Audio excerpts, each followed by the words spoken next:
Gentleman from Texas, Mr. Fallon.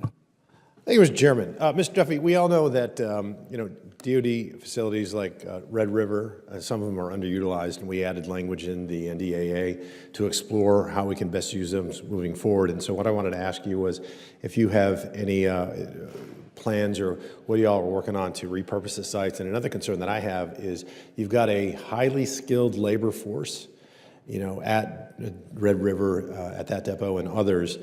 And once those folks, if we happen to lay them off, they're gone, and we're not going to get them back. And it's very difficult to replace that kind of labor. That's a huge resource for the military. So I wanted to hear your thoughts on that. Well, thank you for your question. Generally speaking, I come at the problem recognizing that we have constraints in our industrial base across the board, whether it's workforce, skill sets, supply chain, facilitization. And so anytime we have excess capacity, I think we don't take a hard look at how can we leverage that or repurpose it for purposes of whether it's sustainment or increased expansion capability for our munitions industrial base. I don't here today have for you an answer on the Red River. I don't know if my colleague from the Army's got another perspective on it. Yeah, I can chime in here for a second, sir. Sure. And thanks for the question.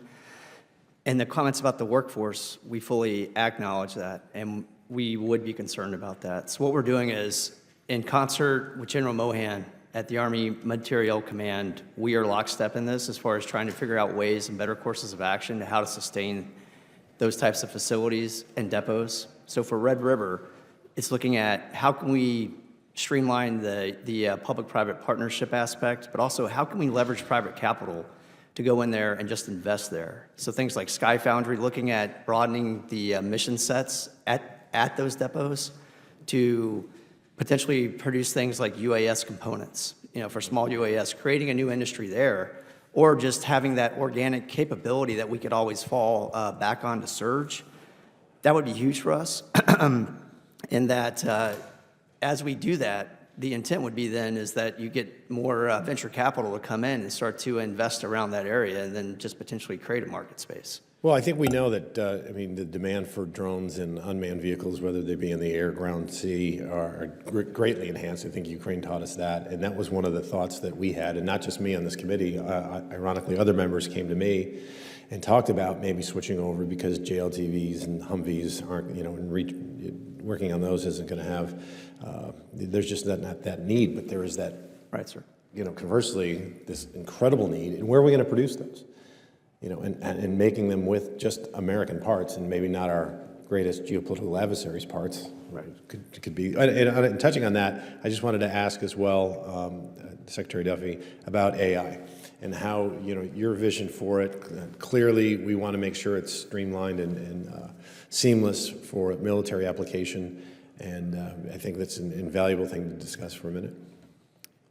Absolutely, it's a key enabler, and our adversaries, unfortunately, are embracing it, and so we have to move quickly to find out how we can apply it operationally. But I also think there's opportunity.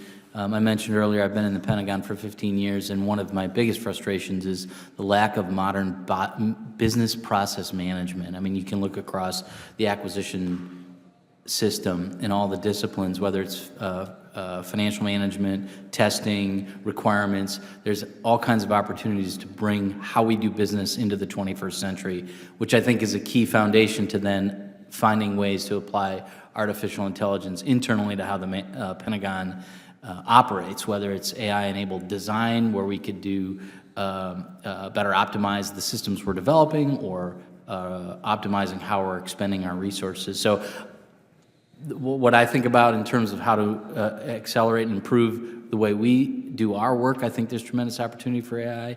And then certainly with respect to enabling operations and finding ways to apply it responsibly in the deployment of our systems and in our operations is an area where I have less visibility and expertise, but I know we're actively pursuing opportunities to enable the warfighter who can help us identify ways to apply it to improve how we win and fight wars. Yeah, I kind of didn't think of it that way. AI can help us use AI more efficiently for the DoD. So thank you very much, Mr. Chairman. I yield back.